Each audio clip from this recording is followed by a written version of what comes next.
Today, we're stepping aboard the legendary Queen Mary. She's docked permanently in Long Beach, California, but this ship is famous for a lot more than just its glamorous past or its role in the war.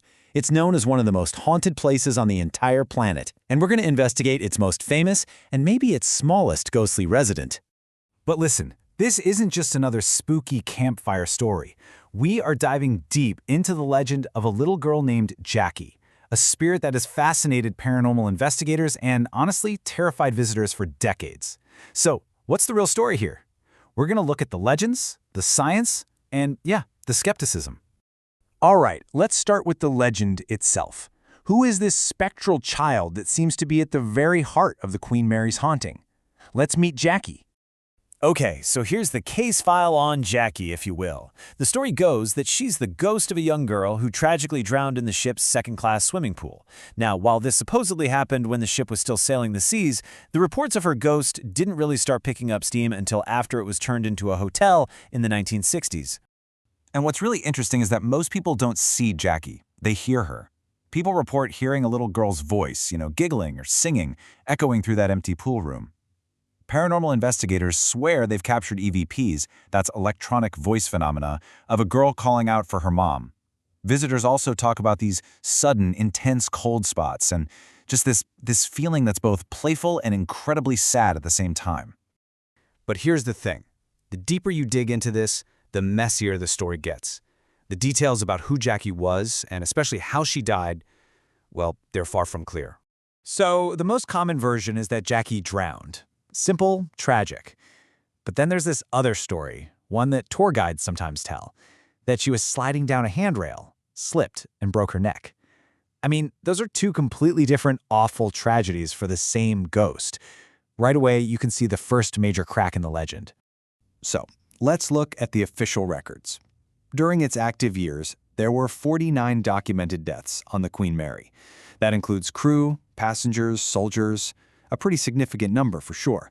But does it really explain the sheer volume of paranormal claims? Because according to some, like the famous late psychic Peter James, this ship isn't home to 49 spirits, it's home to over 600. Now that's a massive jump from the official death count, and it kind of suggests that maybe something else, something beyond the recorded history, is going on here. And the amount of activity people report is just relentless. Get this, over a single 18-month period, one scientific team documented nearly 13,000 potential paranormal events. Think about that. That averages out to about 3 strange events every single hour, around the clock, for a year and a half. With a staggering number like that, it was only a matter of time before someone tried to study all this scientifically. So, in the 1990s, the company managing the ship decided, okay, let's do this for real. They launched a full-blown investigation to get past the ghost stories. They brought in a parapsychologist named Christopher Chacon. He and his team of scientists, we're talking physicists and chemists here, they set up a huge network of high-tech gear all over the ship. They were monitoring everything you can think of: radiation, magnetic fields, air pressure, collecting data 24/7. And after they crunched all that data, the results were pretty fascinating. Chacon's team found that about 60% of those nearly 13,000 events had a perfectly logical, scientific explanation. But that still left a whopping 30% that they considered truly anomalous, phenomena they just could not explain. So how do paranormal researchers even begin to categorize this stuff? Well, one of the main theories is what's called a residual haunting. You can think of it like a psychic echo. The idea is that a really intense or traumatic event can basically burn an impression onto a location, and it just replays over and over like a video on a loop. There's no actual consciousness or ghost there, just an echo in time. The other big theory is the sentient haunting. Now, this is an entity that's believed to be aware. It has memories, feelings, and it can actually interact with living people. So all those stories about Jackie giggling or calling for her mom or even responding to investigators, that would fall squarely into this category. We're talking about an intelligent presence. But even with all this scientific data pointing to something strange going on, we still have to factor in the human element. And this is where our story of ghosts and science takes a very, very sharp turn. As it turns out, not everything that goes bump in the night on the Queen Mary is, a ghost. Some visitors have actually found what they call scare machines, little hidden fans and dangling strings tucked away in dark corners, all set up to trick tourists into thinking they've had a paranormal encounter. So these aren't ghosts, they're deliberate hoaxes.